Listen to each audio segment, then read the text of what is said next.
Binomial theorem में आज हम आपको डिस्कस करने चल रहे हैं sum of binomial coefficient. Heading first heading डालेंगे आप लोग सम ऑफ बायनोमियल कोफिशिएंट्स।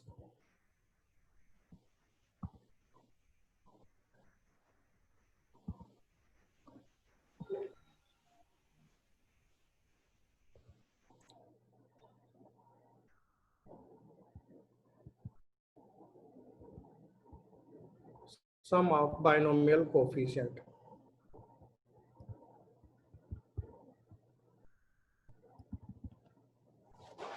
मान लीजिए कहीं पे x प्लस ए की पावर n का एक्सपेंशन दिया गया हो।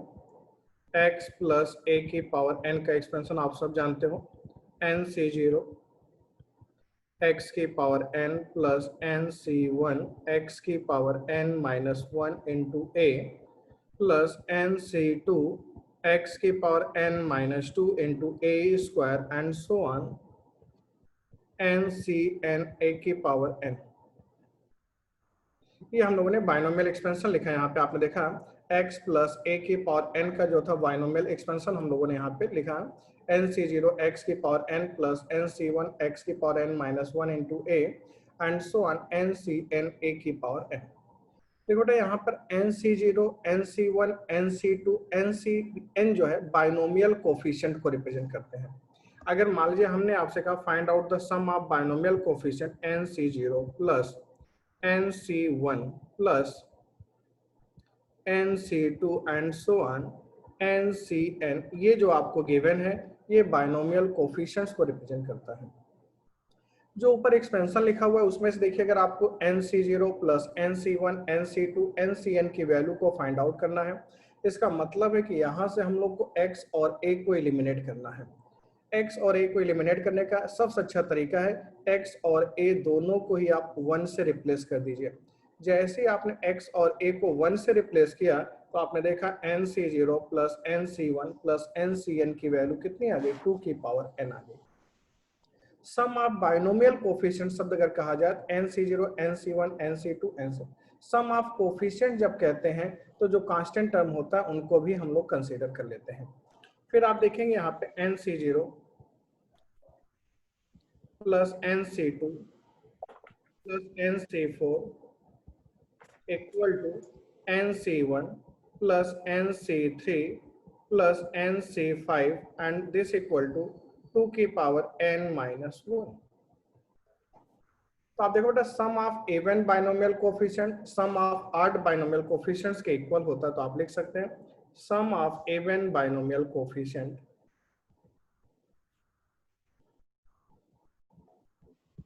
sum of even binomial coefficient equal to sum of odd binomial coefficient, sum of odd binomial coefficient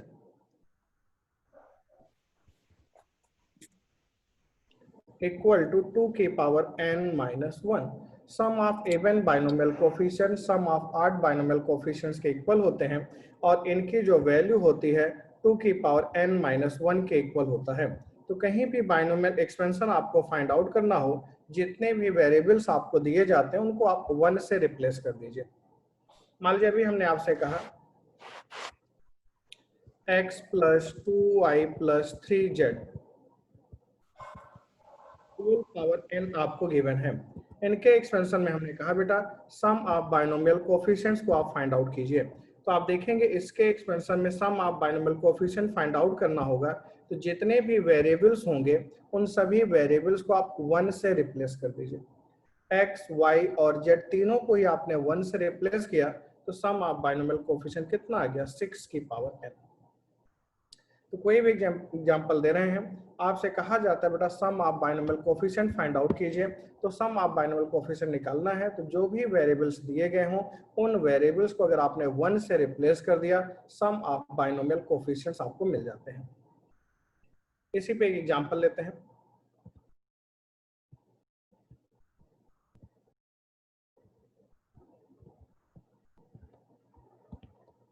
in the expansion of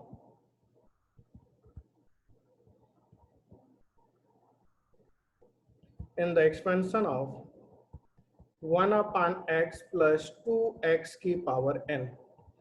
In the expansion of this, sum of binomial coefficient sum of binomial coefficient is 6561. Then find out the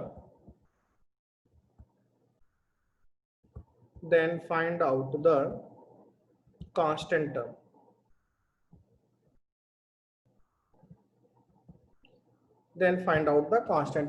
अगर इसके expansion में sum of binomial coefficient 6561 है तो इसके expansion में constant term क्या होगा उसे आपको बताना होगा। तो ठीक है बेटा, इनके एक्सपेंशन में सम ऑफ बाइनोमियल कोफिशिएंट्स कहा गया 6561 है। तो sum of binomial coefficient find out करने के लिए जो भी वेरिएबल्स दिए गए होते हैं उन वेरिएबल्स को हम किससे रिप्लेस कर देंगे, 1 से। आपने x को 1 से रिप्लेस किया, 3 की पावर n इक्वल टू 6561। इसको आप देखिए क्या लिख सकते हैं, 3 की पावर 8, तो आपने देखा n इक्वल टू कितना आ गया, 8 आ गया। अब आपसे कहा जा रहा है ये जो एक्सपेंशन दिया गया है इसके एक्सपेंशन में कांस्टेंट टर्म आपको फाइंड आउट करना था। अब इस बाइनोमियल एक्सपेंशन में कांस्टेंट टर्म फाइंड आउट करना है तो आपने क्या देखा, 1/x प्लस 2x की होल पावर n है। इसके एक्सपेंशन में कांस्टेंट टर्म फाइंड आउट करना है tr प्लस 1th टर्म। हम मान लेते हैं r प्लस 1th टर्म में कांस्टेंट टर्म आता है। कांस्टेंट टर्म कहे, इंडिपेंडेंट कहे, इसका मतलब x की पावर 0 का कोफिशिएंट आपसे पूछ रहा है। मान लेते हैं बेटा r प्लस 1th टर्म में x की पावर 0 आता होगा। r प्लस 1th टर्म आपने फॉर्मूला अप्लाई किया, NCR x की power n minus r, a की पावर r, 2x की पावर r। अगले स्टेप में आपने क्या देखा, n की वैल्यू कितनी है, 8CR, 2 की पावर 4। अब देखो बेटा यहाँ पे x के स्थान पे 8 माइनस r लिखेंगे तो ऊपर जाएगा r माइनस 8 और प्लस r, x की power 2r minus 8। Coefficient of x की पावर 0 के लिए 2r माइनस 8 को आपने 0 दिखाया। जैसे 2r माइनस 8 को आपने 0 दिखाया, r की वैल्यू आपको 4 मिल जाती है। r की वैल्यू आपने यहाँ पे 4 रख दिया तो ये आपका आंसर आ गया 8C4 2 की पावर 4। तो फाइनल आंसर आ गया 8C4 2 की पावर 4। कांस्टेंट टर्म या कोफिशिएंट ऑफ x की पावर 0 आपसे पूछा था तो आपने कोफिशिएंट ऑफ x की पावर 0 की वैल्यू बता दिया 8C4 2 की पावर 4। अब देखो C0, C1, C2, Cn जो होते हैं ये बाइनोमियल कोफिशिएंट्स को रिप्रेजेंट करते हैं जैसा कि आप जानते हैं। अब देखो इसका आज हम यूज सिखाते हैं आपको, इन पे क्वेश्चन एग्जाम में कैसे बनते हैं। अब बेटा मान लो हमने क्वेश्चन लिया C0 square minus C1 square plus C2 square and so on minus 1 की पावर NCN स्क्वायर की वैल्यू आपको बतानी है। सेकेंड एग्जाम्पल हमने यहीं पे ले लिया C0 C1 C1 C2 and so on CN plus 1 की वैल्यू आपसे पूछ लिया गया। थर्ड टाइप का क्वेश्चन हमने लिया C0 plus 2C1 plus 3C2 and so on n plus 1CN। Next type question मान लो हमने लिया आपको समझाने के लिए C0 plus C1/2 C2/3 and this CN/n plus 1। अगर इस पैटर्न पे आपसे क्वेश्चन पूछा जाए और आपसे सॉल्व करने के लिए कहा जाए तो कैसे सॉल्व करते हैं ये समझिए। फर्स्ट और सेकंड एग्जांपल्स को आप देखिए, यहाँ पे ध्यान से देखा जाए तो आपको आइडिया लग रहा होगा किन्हीं दो सीरीज को मल्टीप्लाई किया गया होगा, C0 स्क्वायर C1 स्क्वायर, या सेकंड सीरीज में देखिए C0 C1, यहाँ बाइनोमियल कोफिशिएंट्स को मल्टीप्लाई किया गया होगा। जब भी बाइनोमियल कोफिशिएंट्स को मल्टीप्लाई किया गया होता है एक बार हम x प्लस a की पावर n की सीरीज को असेंडिंग ऑर्डर में लिखते हैं, सेकेंड टाइम डिसेंडिंग ऑर्डर में लिखते हैं और जैसे आपको क्वेश्चन में पूछा गया होता है उसके अकॉर्डिंग हम लोग मल्टीप्लाई करके अरेंज करेंगे। फिर से एक बात देखिए C0 स्क्वायर C1 स्क्वायर, आप सोचो कब आएगा, जब C0 का मल्टीप्लाई C0 के साथ होगा। C0 को C0 के साथ मल्टीप्लाई करने मतलब बाइनोमियल कोफिशिएंट्स को आपस में मल्टीप्लाई करना होगा। C0 C1 का, तो यहाँ पे हमें क्या करना होगा, एक बार सीरीज को असेंडिंग ऑर्डर में लिखेंगे, सेकेंड टाइम डिसेंडिंग ऑर्डर में लिखेंगे, फिर दोनों ही सीरीज को मल्टीप्लाई करके हम उसकी वैल्यू को फाइंड आउट करते हैं। थर्ड क्वेश्चन जो आप देखेंगे C0 2C1 3C2 n plus 1CN, इस टाइप के क्वेश्चन को सॉल्व करने के लिए हम लोग डिफरेंशिएशन मेथड का यूज करते हैं।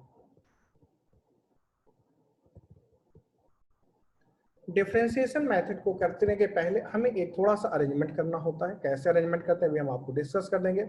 इनको थोड़ा सा अरेंजमेंट करने के बाद जैसे ही आप डिफरेंशिएट करते हैं आपका आंसर आ जाता है। इसी एग्जांपल को मान लीजिए अगर अभी हमने ऐसा लिख दिया होता 1 into 2c0 plus 2 into 3 times c1 plus 3 into 4c2 and so on n plus 1cn। अगर इसी क्वेश्चन, अब ये जरूरी नहीं क्वेश्चन सही लिखो, मैं एक पैटर्न बता रहा हूँ। 1 into 2c0, 2 into 3c1, 3 into 4c2, n into n plus 1c1, या लास्ट में उस पैटर्न को फॉलो करें हम n plus 1 into n plus 2cn लिख दें यहाँ पे। और फिर हम कहें बेटा इसको फाइंड आउट करना है। तो यहाँ पे आप ये देखिए दो दो टर्म प्रोडक्ट फॉर्म में आ रहे हैं। अगर टू टर्म्स प्रोडक्ट फॉर्म में आ रहे हैं तो इसको सॉल्व करने के लिए आपको कितनी बार डिफरेंशिएट करना पड़ेगा? 2 टाइम्स डिफरेंशिएट करना पड़ेगा। अगर यहाँ पे थ्री टर्म्स प्रोडक्ट में आ रहे होते 1 into 2 into 3c0, तो आपको आइडिया लग जाना चाहिए था उस सीरीज को हमें 3 टाइम्स डिफरेंशिएट करना पड़ेगा। इनके साथ जितने कांस्टेंट्स प्रोडक्ट फॉर्म में आते हैं उस सीरीज को हमें उतनी बार डिफरेंशिएट करना होता है। और जब कांस्टेंट डिवीजन फॉर्म में आते हैं तो इस टाइप के क्वेश्चन को जो हम लोग इंटीग्रेशन मेथड से सॉल्व करते हैं। जब भी कांस्टेंट डिवीजन में आते हैं तो इस टाइप के जो क्वेश्चंस होते हैं इनको सॉल्व करने के लिए हम लोग इंटीग्रेशन मेथड का यूज करते हैं। यहाँ पे भी आप देखेंगे एक एक कांस्टेंट डिवीजन में होगा तो 1 टाइम्स इंटीग्रेट करते हैं, 2 कांस्टेंट डिवीजन में आएंगे 2 बार इंटीग्रेट करेंगे। हाँ, ये हम मान सकते हैं अभी आप लोग को इंटीग्रेशन का आइडिया नहीं है, खास करके जहाँ पे सब्स्टिट्यूशन मेथड या दो फंक्शन के प्रोडक्ट फॉर्म आ जाते हैं उस टाइप क्वेश्चन अभी आप इंटीग्रेट नहीं कर पाएंगे अगर हम बहुत एडवांस इस पे अच्छे क्वेश्चन लें।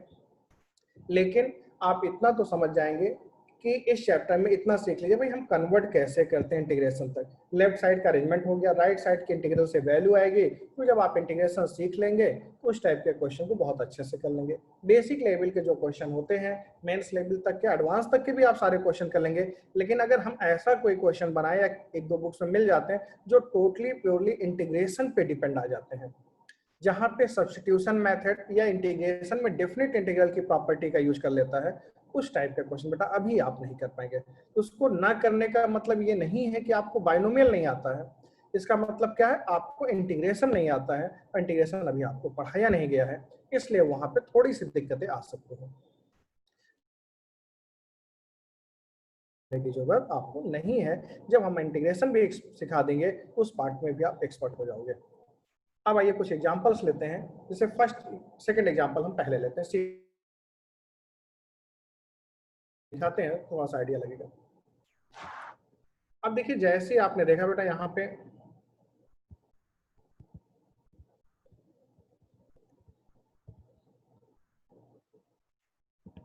C0 C1 C1 C2 and so on Cn-1 Cn की वैल्यू आपसे पूछ रहे थे। C0 C1 C1 C2 plus C2 C3 and so on Cn-1 Cn की वैल्यू आपसे पूछी जा रही है। तुरंत आपको स्ट्राइक करना चाहिए। इस टाइप के क्वेश्चन को सॉल्व करने के लिए हमें सीरीज को एक बार असेंडिंग आर्डर में लिखेंगे, एक बार डिसेंडिंग आर्डर में लिखेंगे। अब आप देखिए x प्लस ए की पावर n का बाइनोमियल एक्सपेंशन लिखते हैं। x प्लस ए की पावर n का बाइनोमियल एक्सपेंशन nc0 x की power n plus nc1 x की power n minus 1 into A plus nc2 x की power n minus 2 into A square and so on ncn x की power n minus n a की power n। अच्छा एक बात यहाँ पे समझिएगा, हमने आपको वीडियो में बताया लेकिन एक बार फिर देखिए, C0 NC0 दोनों का रिप्रेजेंटेशन सेम होता है। अगर हम NC0 लिखें या C0 लिखें उसके लिए कंफ्यूज होने की जरूरत आपको नहीं है। अब बेटा ये सीरीज हमने असेंडिंग आर्डर में लिख दिया था, अगर सेम सीरीज को हम लोग डिसेंडिंग आर्डर में भी लिख सकते हैं। अब देखो पहले हम यहाँ पे a को 1 से रिप्लेस कर देते हैं, यहाँ पे हमें a का यूज नहीं है, तो जहां कहीं पे a लिखा हुआ है a को हम 1 से रिप्लेस करते हैं, पुट a इक्वल टू 1।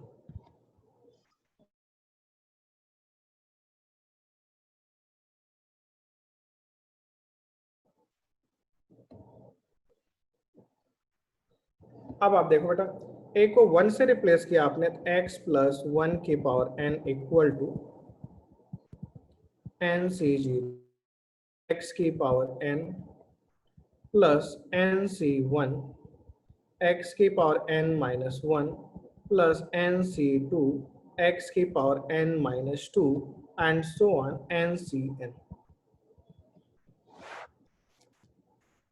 इसी सीरीज को हम डिसेंडिंग आर्डर लिखेंगे 1 प्लस एक्स की पावर n।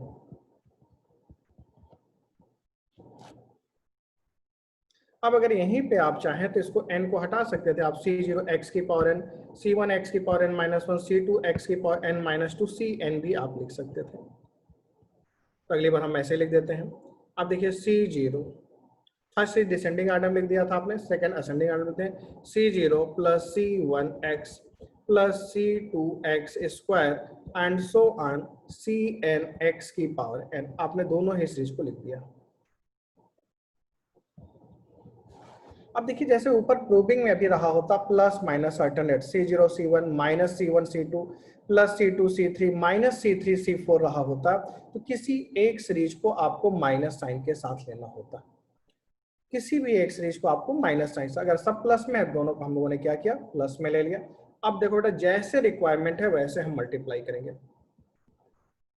इस स्टेप को ध्यान से देखना है।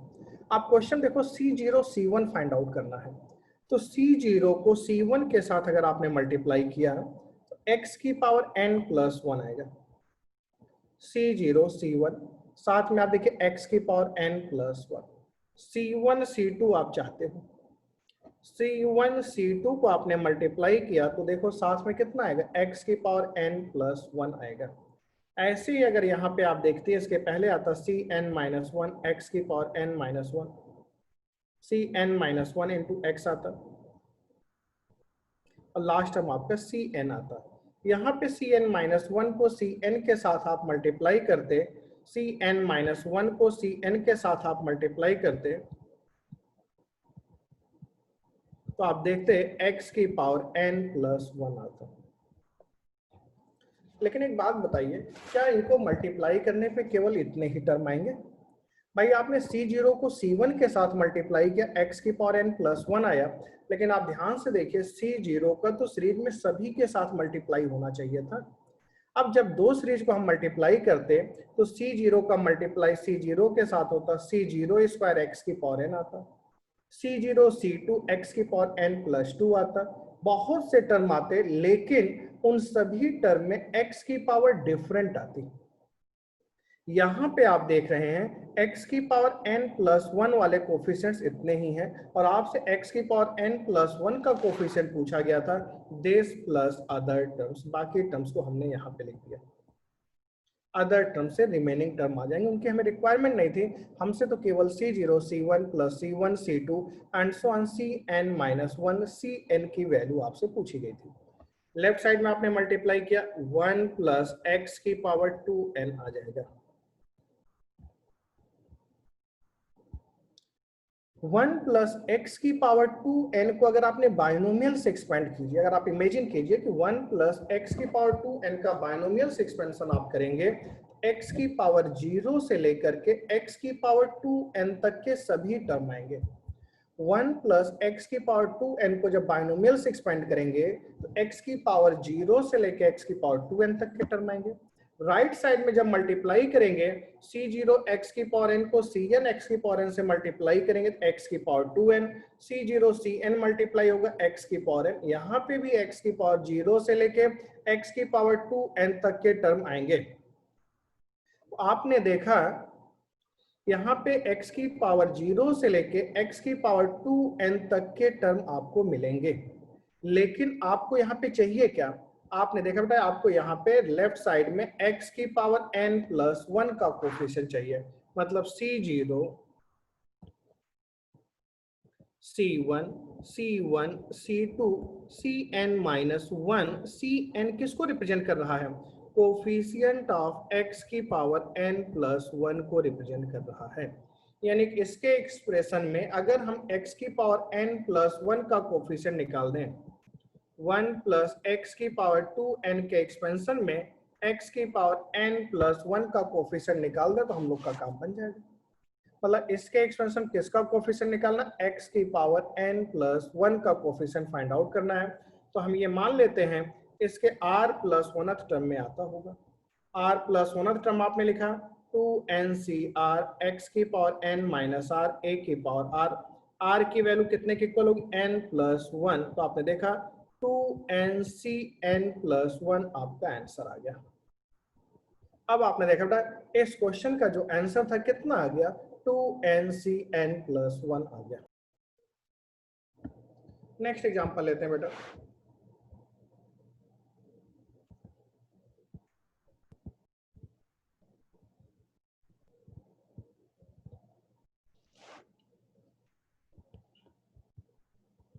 C0 square minus C1 square plus C2 square and so on -1 की पावर NCN स्क्वायर। इस क्वेश्चन को सॉल्व करना है। अब आपने देखा बेटा इस क्वेश्चन को अगर आपको सॉल्व करना है तो यहाँ पे भी आप देखेंगे टू सीरीज आपकी प्रोडक्ट फॉर्म में लिखी गई है। पहली बात तो देखते ही स्ट्राइक कर गया होगा कि टू सीरीज प्रोडक्ट फॉर्म में लिखी गई है। फिर देखिए ध्यान से प्लस माइनस आ रहा है। प्लस माइनस का मतलब एक सीरीज को हम पॉजिटिव साइन के साथ लेंगे, दूसरी सीरीज को हम नेगेटिव साइन के साथ लेंगे।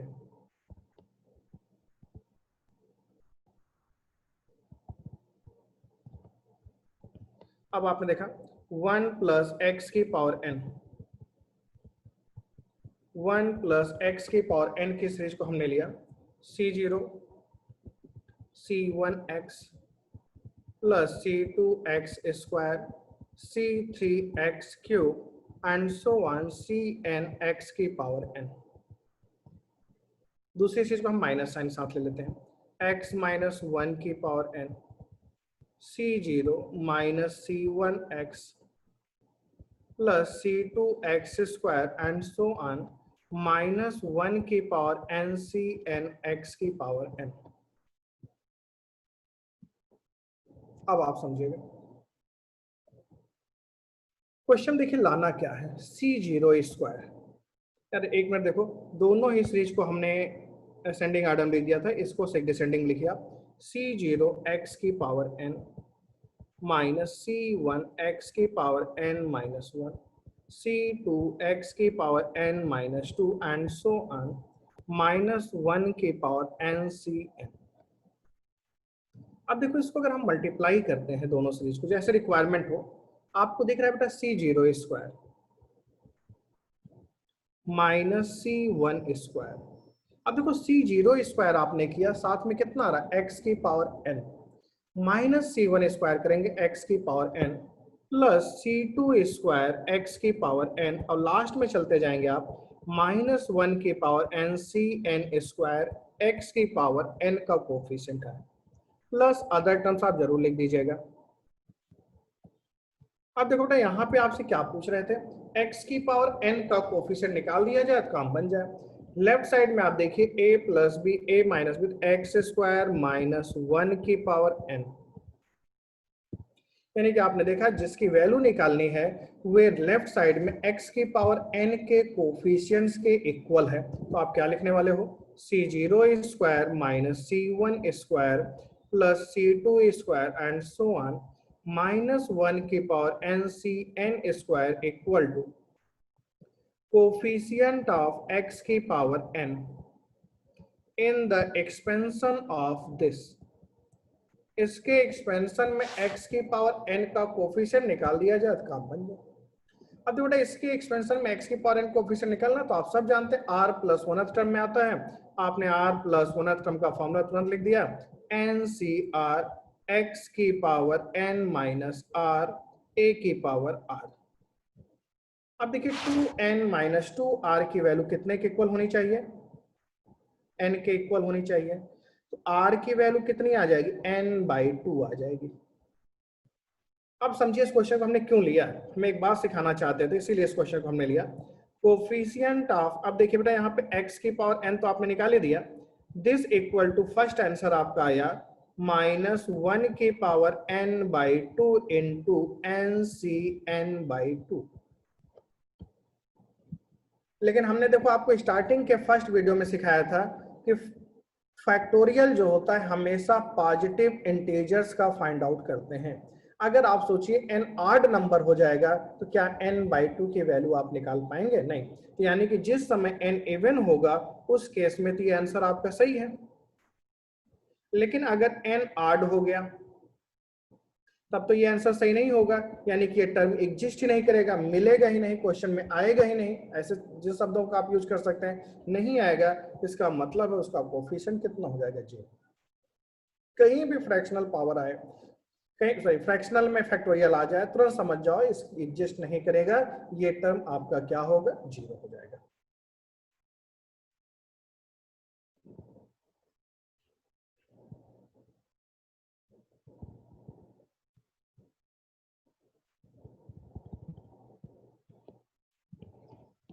डिफरेंशिएशन मेथड में आप देखेंगे जब कहीं पे कोफिशिएंट्स या कांस्टेंट टर्म कोफिशिएंट के साथ प्रोडक्ट में आते हैं तो वहां पे हम लोग डिफरेंशिएशन क्या करते हैं? एक जनरल पहले हमने लिख दिया series C0 plus 2C1 plus 3C2 and so on. Last में मान लो हमने लिख दिया MCN equal to this.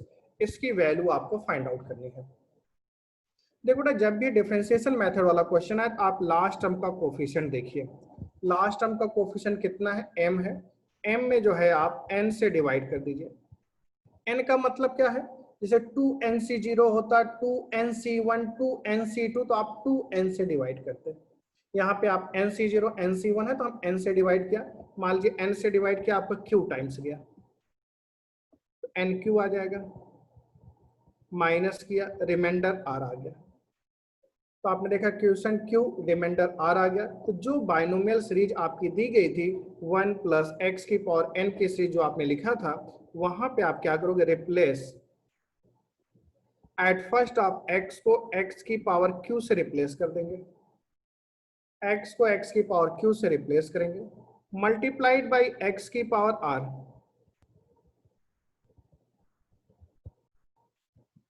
x की पावर r से मल्टीप्लाई। एट फर्स्ट हम x को x की पावर q से रिप्लेस करेंगे, फिर होल सीरीज को x की पावर r से मल्टीप्लाई करेंगे।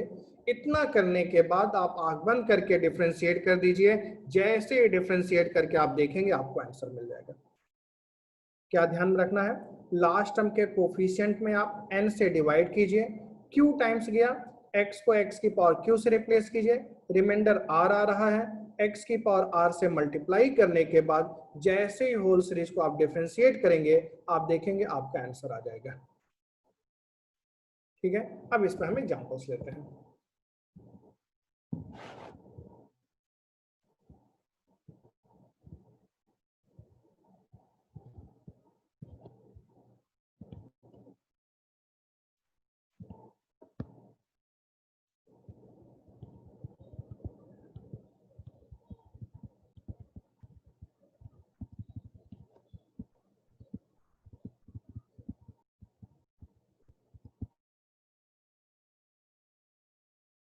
Plus 3C1 plus 5C2 and so on 2n plus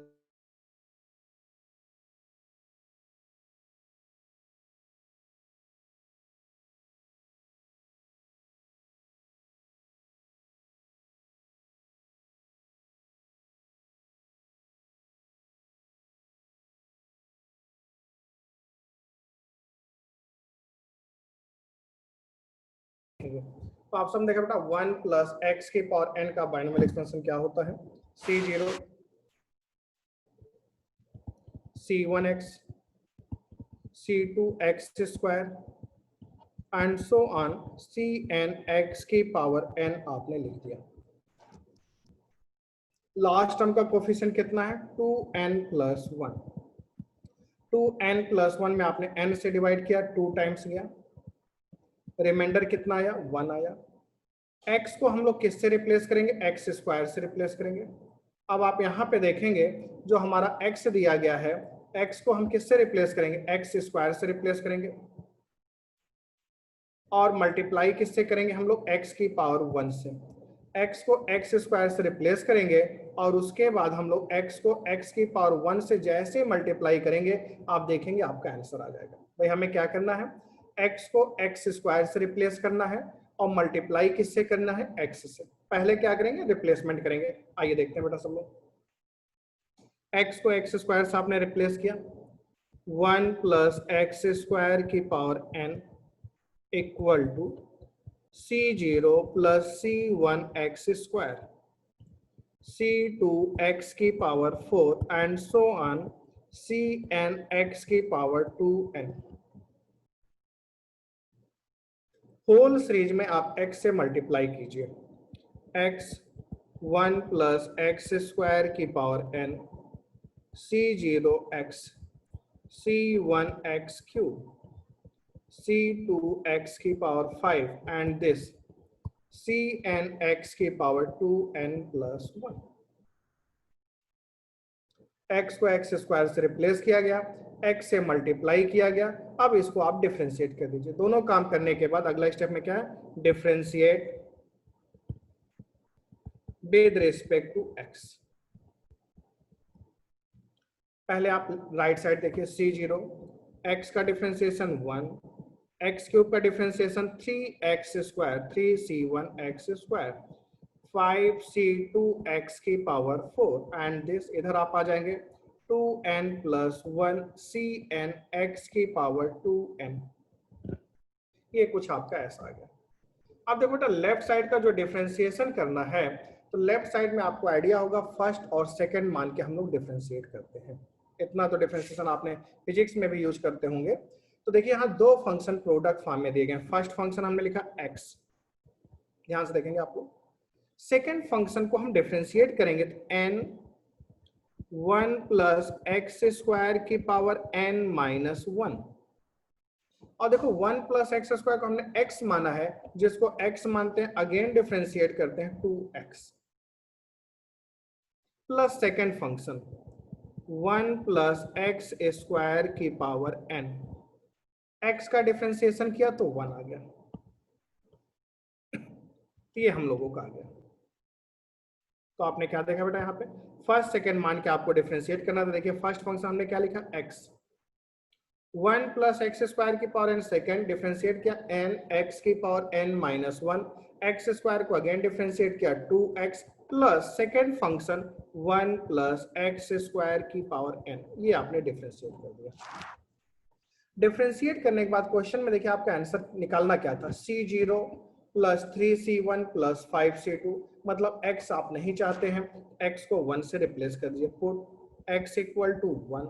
जैसे ही x को 1 रखा आपने, c0 plus 3c1 plus 5c2 and so on 2n plus 1cn आ गया।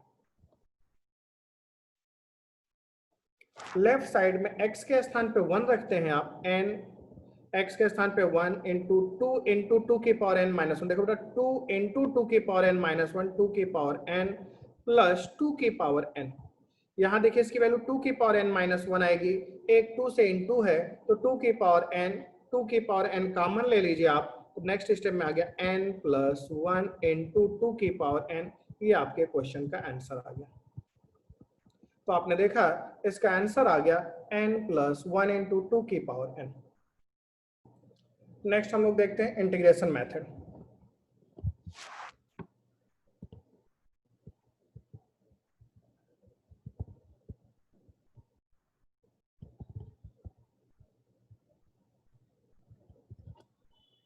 इंटीग्रेशन मेथड ध्यान से देखते हैं, पहले एग्जांपल से समझाते हैं।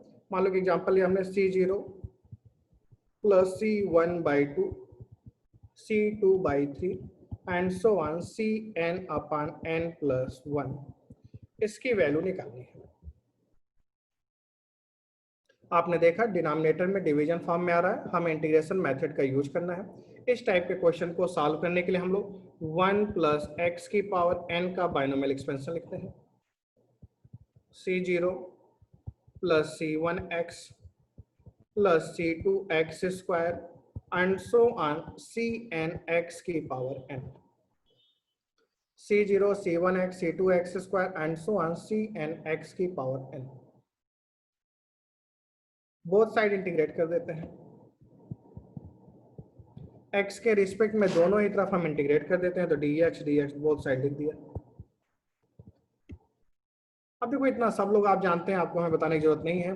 x की पावर n dx का इंटीग्रल होता है x की power n plus 1 upon n plus 1। अब देखो बेटा यहां पे आपने इंटीग्रेट किया c0x c1/2 x square c2/3 x cube. Last में आप चले गए सी एन अपान एन प्लस 1 एक्स की power n plus 1। Left side में आपने इंटीग्रेट किया 1 प्लस एक्स की power n plus 1 upon n plus 1। अब देखो जो आंसर लाना है, आपको देखने से आइडिया लग रहा होगा कि अगर हम x को 1 पुट कर दें तो हमारा आंसर आ जाए।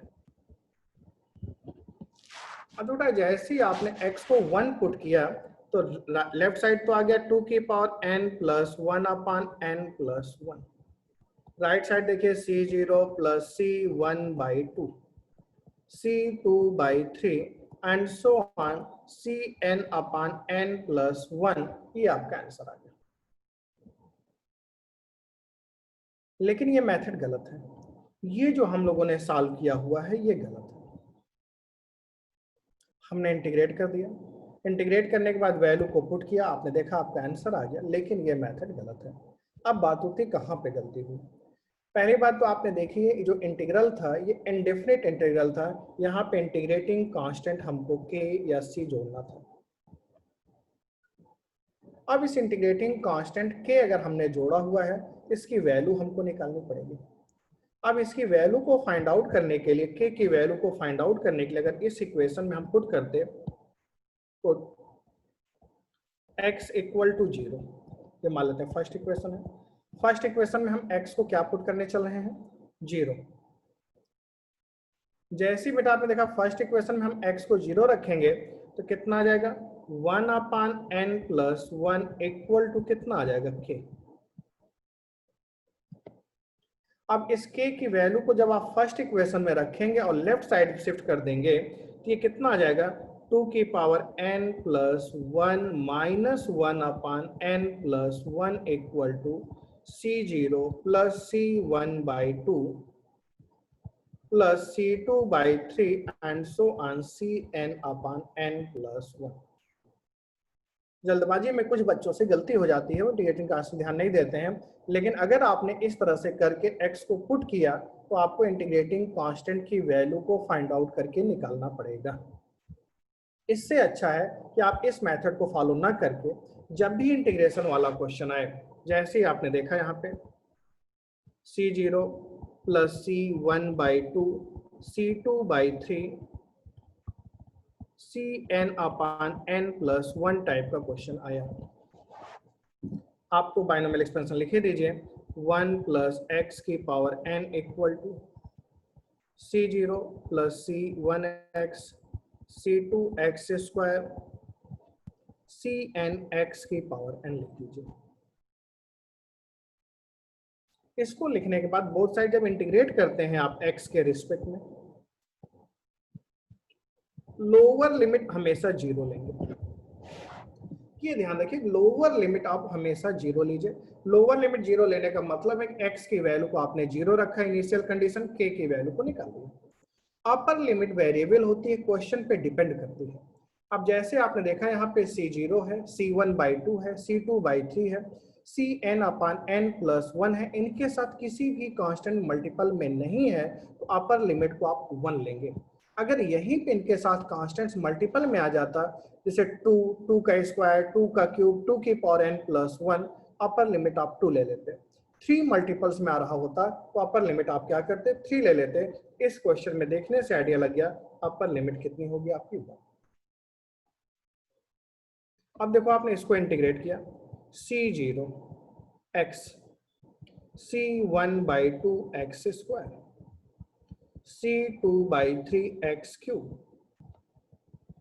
cn upon n plus 1 x की power n plus 1, limits 0 to 1। इधर भी इंटीग्रेट किया आपने 1 प्लस एक्स की power n plus 1, limit 0 to 1। Limits लेने का क्या तरीका होता है, हम x के स्थान पे सबसे पहले अपर लिमिट रखते हैं। x के स्थान पे 1 रखेंगे आप, c0 प्लस c1/2 c2/3 और लास्ट में चलते चले जाएंगे cn/n plus 1। Minus lower limit रखेंगे, सब के सब 0 हो जाएंगे। यहाँ पे अपर लिमिट रखा 2 की power n plus 1, lower limit रखा 1/n प्लस 1। ये आपका आंसर आ गया। ये हमने चारों बेसिक मेथड आपको डिस्कस कर दिया। अब इन पे हम लोग को अच्छे एग्जांपल्स की प्रैक्टिस करनी होगी। तो नेक्स्ट वीडियो में, अगली क्लास में हम लोग जो है वेडनेसडे को, इस पे हम सब्जेक्टिव और एडवांस लेवल के क्वेश्चन की प्रैक्टिस कराएंगे। इसी टॉपिक पे हम एडवांस लेवल के 10-12 क्वेश्चन की प्रैक्टिस करा देंगे, जिससे ये टॉपिक आपका अच्छे से तैयार हो जाएगा। फिर इसके बाद हम मल्टीनोमियल थ्योरम और रिमाइंडर थ्योरम में चलेंगे। अब आप लोग